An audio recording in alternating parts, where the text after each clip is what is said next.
Come have a seat and sip some tea. It's tech, entertainment, and art. Welcome, everyone, to another edition of Tea Talk, the podcast where we talk about technology, entertainment, and art.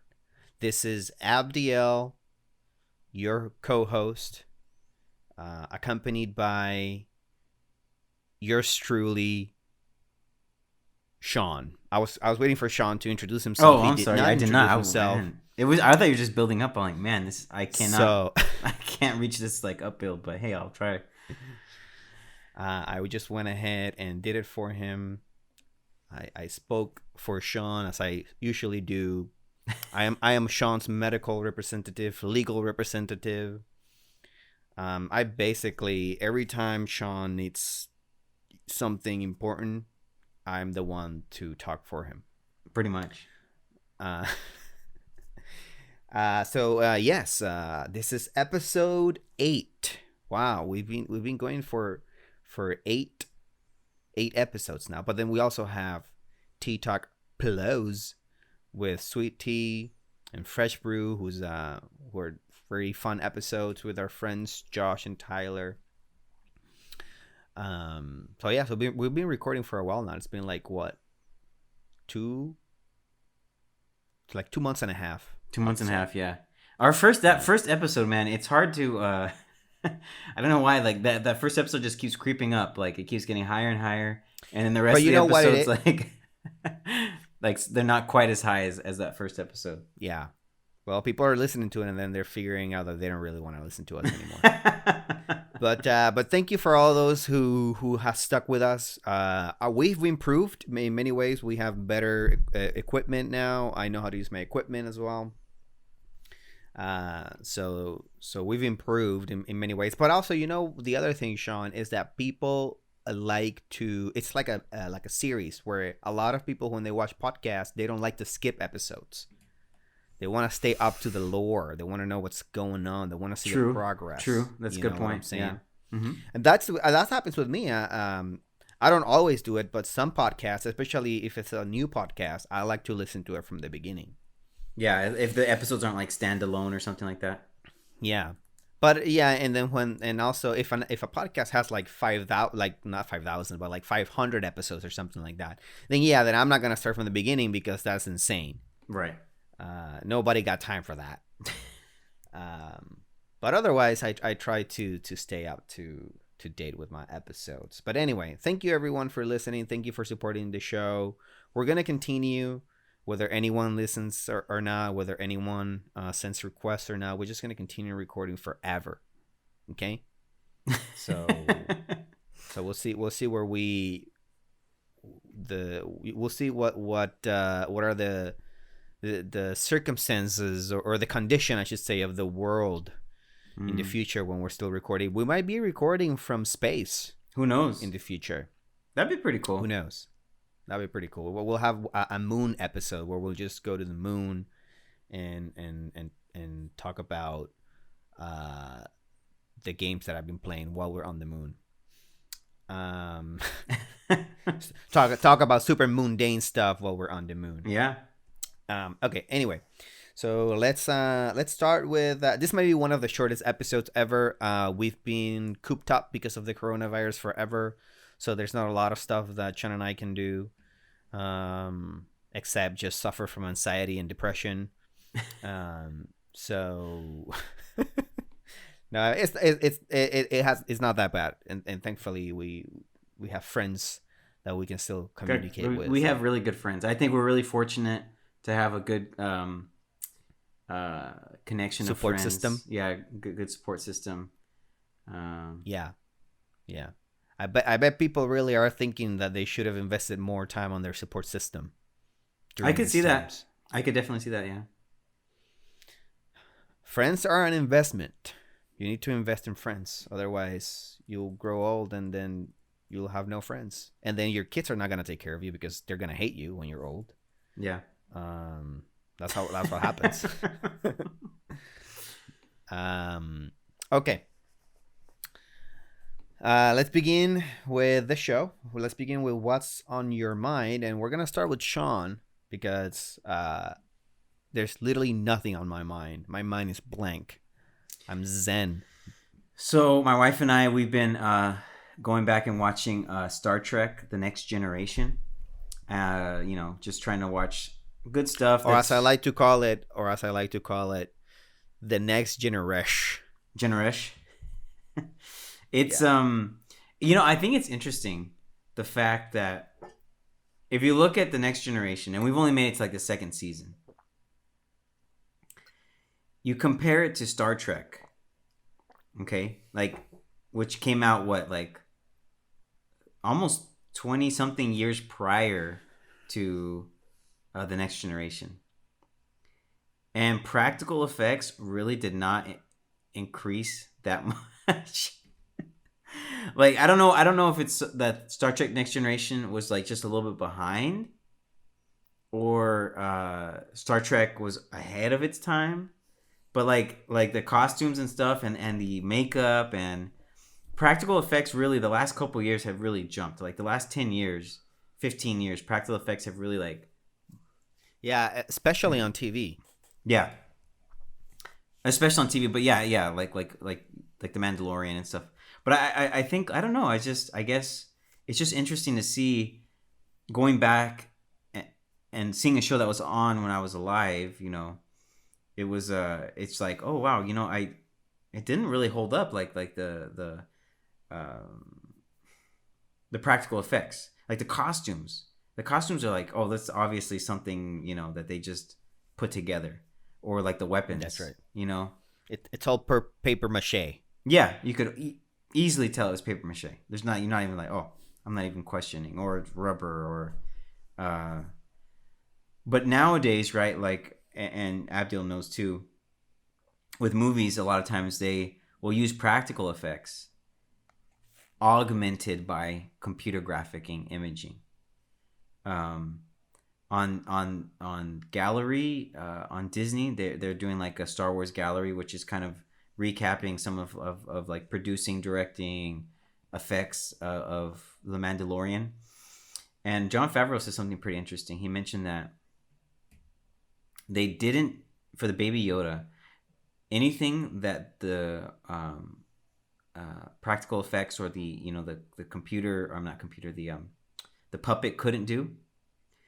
They didn't just animate a Baby Yoda, and if the puppet couldn't do it, then the baby couldn't do it, which makes a lot of sense, because you're already taking something that looks real and then just adding a few little finishing touches onto it. Yeah, and I think that's a good idea to go about it, actually, because you don't want to see Baby Yoda jumping around like Yoda on episode 2. Yeah. Right. So limiting themselves to what they can do with the puppet can add a layer of realism to the show that helps it feel more grounded, which is something that I think that they're going for with The Mandalorian. As grounded as Star Wars can be, but Mandalorian feels like Rogue One. It feels a little bit more grounded than the other shows because it has less Jedi and the Force and space magic, as I like to call it. But yeah. Well, and with Star Trek, it's just, I think really what pushed that series forward was an epic delivery of Picard. If Picard was like lame, there's just like no way that show would like continue, I don't think. Yeah. In fact, the actors talked about season 1 and how bad season 1 really was. It wasn't really well received by like the Star Trek universe initially. People thought it was just a rehashing of old Star Trek episodes, and like the actors who were in the original Star Trek were like against it. They were so against it. Really? Yeah. I did not know that. But now your wife's a Star Trek fan, right? Abdi? I'm sorry? Your wife's a Star Trek fan? She's a Trekkie? She is, yeah. Yeah. She is. She's a Trekkie for sure. Are you a Trekkie? Do you consider yourself a Trekkie? No, I have not seen most of Star Trek.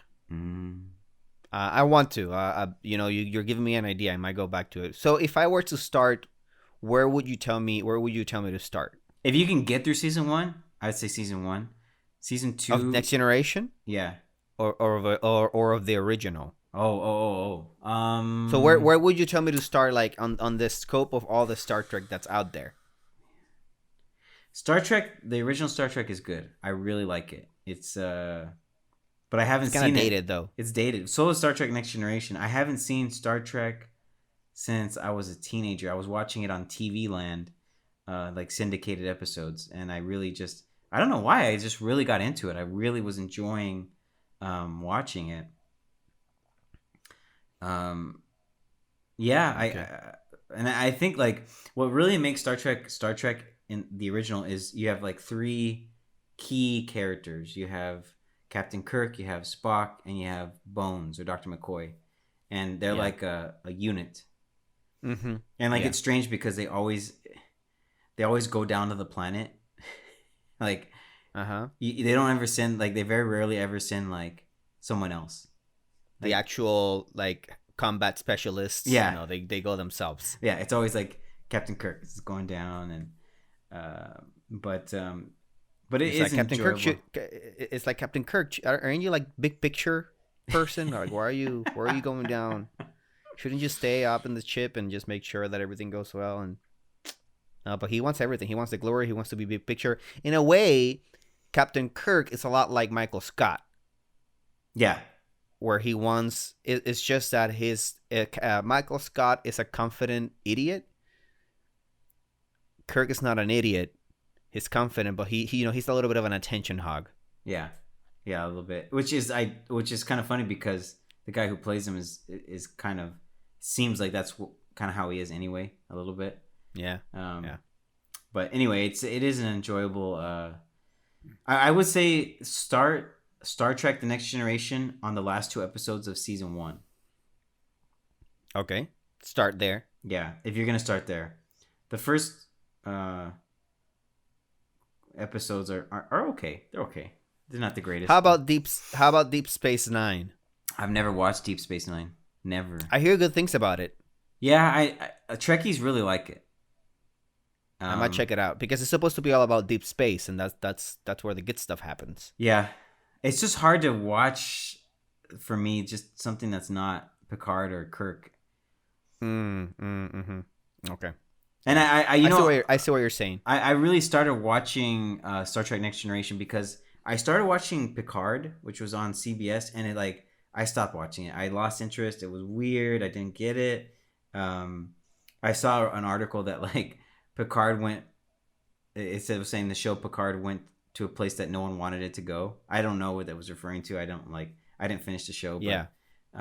Me either. I didn't finish the show either. It was just such a, I don't know, such a departure from this like very clean, wholesome show. I felt, but so anyway, in order to satisfy that desire of Picard, I started watching The Next Generation. So yeah. My wife and I stopped watching it personally just because I don't know. It was just boring. I don't know. I can't put it into words. But we were watching it, and then one day we stopped watching it, and then we just naturally started behaving as if it didn't exist. We didn't even talk about it. It was just like it just literally faded from our memory. So that's not good. That's not good. Yeah. For a show. You don't want you don't want people to watch your show one day and then the next day literally don't care anything about that show at all and forget about it. So they did something wrong. Okay. So moving on. Is that all? That's it. That's it for me. Okay, moving on. What's on your mind for me, for Abdiel? Now, what's on my mind? On my mind, like I said, there's nothing. It's just an empty space. I'm zen. I've been cooped up for about 3 months now, or yeah, I think it's about to be 3 months, and I don't think about anything anymore. There's nothing on my mind. I just want to go out. Have you seen that episode of I forget what the show that is? Oh, The Twilight Zone. Yes. He goes to a town and there's nobody there. Oh no, actually, I'm not seeing it. I'm gonna send it to you because I think it'll I it'll think touch a chord. it'll touch a chord with you. Okay. I want to do. I have a pitch for a skit. Maybe I'll do it if we have the time. But I want to do like a little 5 minute video of the quarantine zone, and it's gonna be the same as it's gonna have that style of the Twilight Zone. So it's gonna start the quarantine zone. And it's I'm gonna be like sitting on a chair like dressed all nice, and it's all black and white, and I'd be like, "Welcome to another episode of the quarantine zone," and I'm gonna talk. It's gonna be me and my wife. Be like, Jasmine woke up one day and went into the kitchen, and she realized that the kitchen sink was full, but she just had done the dishes a day ago. The quarantine zone. He's like, just today, Jasmine sets this down to continue watching Parks and Recreation on Netflix, and on her Netflix account, it appears that she's already on the last episode, but she thought she started the show yesterday. The quarantine sound. I don't know. I need to keep. That's definitely that could be a YouTube sensation. I could see that. Yeah. Okay. So what's on my mind is that today we're supposed to have a big PlayStation 5 blowout, where they were going to talk about games, they were going to show the console, they were just going to prepare the world for the PlayStation 5. But because the world is burning right now, there's total chaos everywhere that we look.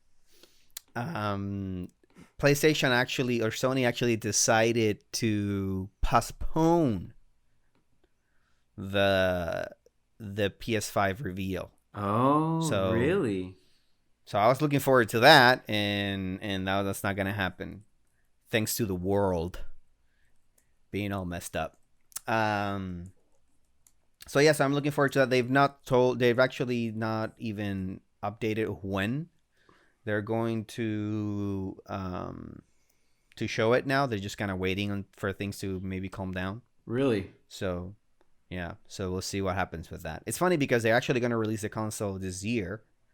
And but because of the internet nowadays, before you would have to talk about things like this with enough time, with a lot of time before the console was actually released. You have to start talking about it because you want to build up the news, But now, yeah, sorry, say what you're gonna say. Yeah, but now because the news is just filled with like terrible things happening, they realize they might not get as much press as they probably would want to. And then the other thing is that now that doesn't really matter because now we have the internet, and now, everyone that's interested in anything gets their information straight to their faces and straight to their phone screens. Yeah, with very little effort from the part of the advertisers and whatnot. So it's not that important today. So they figure that they can hold out. Honestly, I think they can hold out like until like 3 or 4 months before the console releases. When is the release date? So they have not given a specific release date, but they did say that it's going to release during the holiday. So it is going to release this year. We can imagine it's going to release in December. That makes sense. So yeah. But anyway, so moving on, that there's really there's not really anything on my mind right now. I'm doing some animations. So people that are watching this show can look forward to that. But I think by the time this episode releases, actually, because we record so much time in advance, people might see it. So I'm not going to talk about it, but maybe you saw it already. So if you did, awesome. We hope you liked the animation that I did, that I haven't done yet, but that I did release before this episode came out. That's a loop there. That's a time traveling. It's a time traveling man. We're time travelers, bro. Okay. Man, like my audio is going to the red big time. I'm talking really loud. Okay. So I'm just gonna move on to What are you up to? what I'm doing, what am I, what, yeah, what am I doing, what am I doing, what am I up to?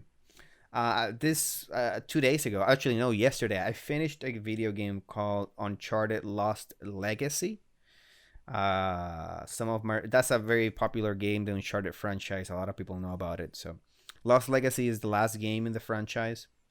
It was actually released as a standalone expansion to Uncharted 4. So it uses the same engine as Uncharted 4 and whatnot. But in this game, it's a little bit different because you don't use Nathan Drake, which is the main character of all the other games. In this game, you use the main characters are two women, one called Chloe Fraser and another one called Nadine Ross. And these are characters that appear. Nadine Ross is a new character from Uncharted 4, but Chloe Fraser is a character that has been in the show since like Uncharted 2. So it's an interesting game because it's we don't really have games where the main characters are two women, and that's just the reality of video games, I guess, because video games are mostly played by men and young men. So it was an interesting and a refreshing experience to play. My wife played the game too, almost all of it. She didn't finish it because it's an action game. Uh-huh. And my wife doesn't enjoy action games that much. She prefers games that are more about like story or like character building and character development. So but she really liked the character development. This is a game that it's unparalleled with how much detail there is in the characters, both in the way they look, but also in the script and the way that they talk with each other. My wife was telling me that she noticed how in the game you're in India. You go to India and you're. This game is kind of like for everyone that doesn't know, the Uncharted games are like Indiana Jones. It's all about archaeology and treasure hunting, and it just basically beat by beat it feels a lot like Indiana Jones. There's like bad guys that are clearly really bad, and you have the good guys, and the good guys are trying to get the treasure for the sake of education and whatever, and then the bad guys wants to get the treasure because they want to sell it and get rich or get power or get power. That's right, because that's right, or get power because they've read some myth that they think that it's going to give them some power. So in this game, the one difference is that the characters are, and it's always the same thing, the main characters also are in it for the money, but then towards the story of the game, as the game progresses, they always go back to let's just give it back to a museum or something. And and in the end of the game they're always broke, and that's something in every game that always broke because they actually never make the money that they were set out to do. It's funny because in every movie or every show or game where they're treasure hunters or they're doing like a heist, like they're stealing something, I enjoy like a heist movie and stuff like that. They're enjoyable. Yeah. But I always think there's always like this huge plot hole in my head. It's like, if you just sold all this high-tech equipment that you have, you probably would make more money than trying to find some lost treasure or stealing that diamond. You have like that's right, $10,000 laptop. You have like this BMW that's worth $100,000. Just sell that stuff. Live off of that for a little bit. Move to Ecuador. Yeah, that's actually a very good point. In Uncharted, it's actually they don't have equipment. In Uncharted, it's all, so that's actually an interesting aspect of Uncharted. It actually in the Indiana Jones is the same thing, right? He doesn't have any equipment, mainly because there's no equipment to be had because it's in the 50s. Yeah. But anyway, so you're in India and you are trying to retrieve a ancient artifact. It's supposed to be a tusk of some Indian god that got like caught or whatever, and it's just a piece of artifact that is made with like metals and really precious metals and gems, and it's just valued in the market a lot. But that's the history behind the item, story, right? The story behind the item, what the Indians believe. So you're in India looking for that, and it's a big open area, which is also a different one of the differences of this game has as opposed to the other games. The other games were all very linear games. You just went from one corridor to the other, and just the story moved on like that. But in this game, it's an open area, and you can tackle your objectives in whatever order you choose. So it's a little bit more open, a little bit more up to you. But what's very interesting, and my wife noticed that as she went from place to place, you have a Jeep, and you're driving through this area. It's a forest area, and every time you get out of the Jeep, the character will say something like, "Oh, I'll be right back," and then the other character will respond. And my dad, and my mom, my wife. Why am I thinking about my parents? Jeez. And my wife did that a whole bunch of times. I do the same thing sometimes. I was like, but anyway, sorry. My wife did it like 100 times, and every time they would say something different. Every time it wouldn't be like the same dialogue. It would be like a slightly different dialogue. That's cool. So I told them about that they have a lot of different dialogue and animation that's repetitive that you see a lot. They actually will record. They will either animate if it's an animation, or if it's voice acting, they will record a crazy amount of variants so that it never feels the same. And by the time it loops back by the time that they repeat themselves, because there's so many, you don't really notice it. So anyway, it's just rich with detail. So that was really cool. Anyway, the game came out in 2017. It was developed by Naughty Dog, published by Sony. It's a PlayStation exclusive. And yeah, I just had a lot of fun doing that, playing that game. I mean, is there anything remarkable about the game?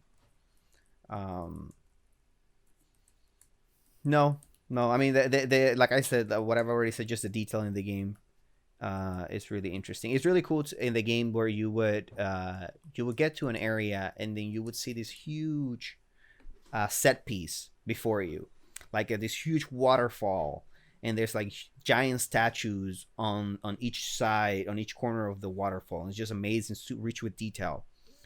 And then you just think that it's a background. But then as you go through the game, you actually end up going through the waterfall, through the stone, through the huge statues. So it was very impressive to see these huge set pieces, very well detailed, that you think is just a background, but then they're actually there, and you actually go there and move through them. So really unprecedented. I played a lot of video games, let me tell you, and I think that's something that's very, very unique to Naughty Dog, how they do that so well. There's another game, a Star Wars game that came out not too long ago called Jedi Fallen Order that got pretty close to what Uncharted can do, but still they definitely did not quite reach as that much. level. Not quite as much. So yeah, and then the other thing that I did, my wife and I would just rewatch Stranger Than Fiction. Have you seen that movie? With Will Ferrell. Yes, long time ago, man. Yeah, dude, that is such a good movie. Such a good movie. Really good script. Really good acting. Man, there's just so many moments in that movie that are just so good. So it's a very touching movie. I like it. So yeah, that's with Will Ferrell and a whole bunch of other people that I can't remember. But my wife watched. Elizabeth, who does the voiceover? Elizabeth, oh man. Yeah, she's also the writer, so she's also in it. Oh, she wrote it. No. She's playing the writer. Yes. Yeah. Yeah. Okay. Let me see. I'll tell everyone so that our fans don't think we're just like helping out here. I'll tell you who's in the movie right now. It's just a quick Google check. Everybody okay? Bear with us while Abdil looks it up. No big deal. It's not as quick of a Google search that I thought it was going to be. But yeah, you have Will Ferrell, as I just mentioned. You want me to help you out? IMDb. This is terrible. They don't have her. They don't have the actual cast on IMDb. Okay, let me tell you. It is Emma Thompson. Oh, I got him. Emma Thompson. Oh, you got it. Uh-huh. Yeah. Emma Thompson, Dustin Hoffman, Will Ferrell, and Maggie Gyllenhaal are the four main characters. They all do a wonderful job. I like that there's a part that I really like that my wife likes too a lot, where Will Ferrell goes to. The really quick, what's happening in the movie is that Will Ferrell, is living this story that is being written by the character by a character. It's called Karen Ethel. That's the character that Emma Thompson plays. Will Ferrell is playing Harold Crick, and he realizes that he suddenly starts hearing voices. The voices that let me just start from the beginning. I totally messed this up. This is good for me. I'm learning how to explain things. Yeah. So the movie is about this guy who is living a story that is written in a book, and the story, as you watch the movie from the very beginning, you have this voiceover that is Emma Thompson is the one that's giving the voiceover. She's playing the character called Erin Efnell, and that character in it's a writer, and the voiceover is just a writer sort of in third person narrating what the character is doing, right? Because it's a book story. And then as she's narrating, Will Ferrell is doing everything that she's narrating because that's how they do it. And then all of a sudden, Will Ferrell starts hearing the narrator's voice. And he thinks he's going crazy, but later on he starts to realize that he's in a book story, and one thing leads to another, and he's able to meet with the character that's reading his story, and it is true. It's a little bit of Stranger than fiction. Stranger than fiction, right? It's a little bit of sci-fi there. Yeah. But anyway, in the process of him figuring it out what the heck is wrong with him, he goes to a psychologist, and he also goes to Dustin Hoffman, who's playing a professor, Professor Jules Hilbert, and the professor, he's a literature professor. So because Will Ferrell realizes that the narrator speaks as a narrator, you can go ahead. Speaks as a narrator of a book, he goes to this professional that knows about literature because he doesn't know who can help him.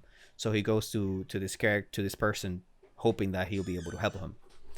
And anyway, so the professor, he just thinks that he's crazy. And at one point, I've said all of this because this is the scene that I actually wanted to talk about. He tells Will Ferrell to leave his office, and Will Ferrell is just kind of like at the door. So Dustin Hoffman he goes and closes the door, but he just closes it on his shoulder. And he just like all nonchalant, he just like leaves it in his shoulder, and then he just sits down. And it's just so funny the way that he just closes the door on his shoulder. The acting and everything, I guess, is something that it's explaining it on a podcast is not as funny as watching it. It went through. I think my wife and I, we were gonna watch this, and we just weren't in the mood for it. We wanted to watch it, but it was like, we started it, and then it was just. But I think we're gonna, after hearing you talk about it, we're like, we'll have to watch it again. Totally. Okay, so anyway, what are you up to, bro? Okay, so I wanted to talk a little bit about a movie that's coming out, which has maintained its release date of July 17th. Do you know what movie I'm talking about? Tenet. Our boy Christopher Nolan, who loves this podcast apparently, he is sticking to his guns for the most part, and that movie's supposed to be coming out July 17th. Now, why am I talking about Tenet? I thought we already talked about this in another episode of a T-Talk production, which is true. Yeah. This is true.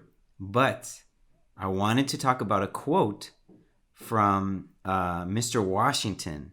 Not Denzel Washington, but Denzel Washington's son, who is the main character in Tenet, who also looks like my boss.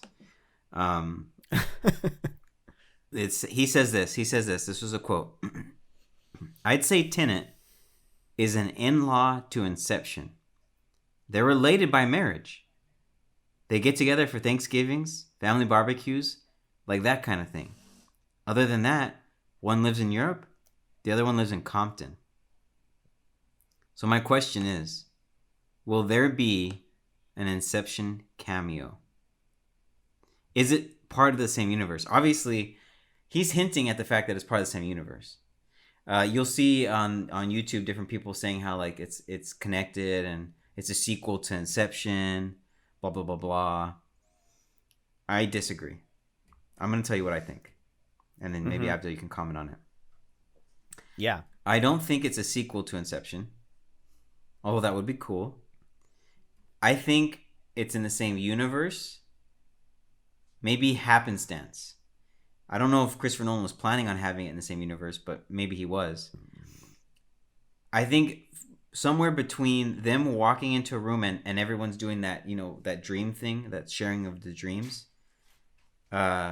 yeah, that might happen. Yeah. They walk into a room and say, oh, I don't even remember what that was called in Inception, but they might reference it. But I think dream surfing. Dream surfing? I don't know. I was like, I don't remember that. But I think maybe that might happen. I don't really think it will connect to Inception at all, other than maybe that happening. Yeah. Well, let me meet you there and then rise the stakes. Okay. Let me meet your how does the expression go in poker? Raise the stakes and then raise it. Yeah. Yeah. Okay. I don't rise stakes, but Whatever, man. So this Tenet and Inception are not just part of the same universe. All of Nolan movies are part of the same universe. There's a Nolan verse. Batman is in the same universe. Interstellar. All of this is happening on Earth in different parts of Earth, of the United States of America. What do you think about that? I don't know how to process it. I'm like, I guess that's true. Yeah. So one day you're gonna watch a movie where Christopher Nolan is gonna just cameo like all of his movies, like there's gonna be like a news report, like he's gonna look like the guy's gonna like read the newspaper and he's gonna see something about a so-called Batman vigilante, and then there's gonna be another like news report on the TV, and there's a scientist talking about how in the future we're all gonna have to eat corn because the earth is gonna become sterile. And what else? What other movies? I don't know. Well, Pixar kind of has everything connected in a way. I don't know if you've heard this before. No, I haven't. That WALL-E, Toy Story, I'm trying to think of what other things. Cars. It's all part of the same universe. And this is like a fan theory that actually does have some backing to it. Whether Pixar has planned that, or they just kind of like to put other characters in, for fun, for the kids and stuff. But there's a theory out there that there's a timeline of these movies actually like toys talking and cars actually being alive, and there's no humans on Earth. So there is like a timeline that like fanboys have put together of these Pixar movies. So I don't know. I think it would be kind of interesting as far as Tenet if there was a similar universe shared. One deals with time travel, the other deals with sharing dreams, but kind of a cool idea that that could fit into. Definitely, sharing dreams could fit into this universe of where time travel is happening. Yeah. Cool. Okay. Well, what's that all for what you're doing? That's it. Okay, well then this has been another episode of Tea Talk. We're gonna cut it here. It's gonna be a short episode. Sorry that we didn't really have a lot to talk about, but we promise we will make it up to you on the next episode. Thank you for listening, everybody. Thank you for tuning into the show. Please, as always, we ask you to submit your questions and requests. Hopefully, questions that we can just answer. That'll be really cool. I'm sure you'll find our take on those questions. I'm gonna try and be as funny as I can when I answer your questions, always. So it's a free joke. If you submit your question, then you get a free joke. Boom. I think that's a fair exchange. So yeah, thank you for listening. Do you have anything to say before we leave, Sean? Listen to end credits. TEA Talk is a product of TEA Talk Productions. If you like what you heard, please consider supporting the show on patreon.com. Link is in the description below. For questions, concerns, thoughts, and ideas, please email us at ttalkproductions@gmail.com or use the message system on Patreon. We're available on Apple Podcast, Google Play Music, SoundCloud, YouTube, and Patreon. More services coming soon. We're sad to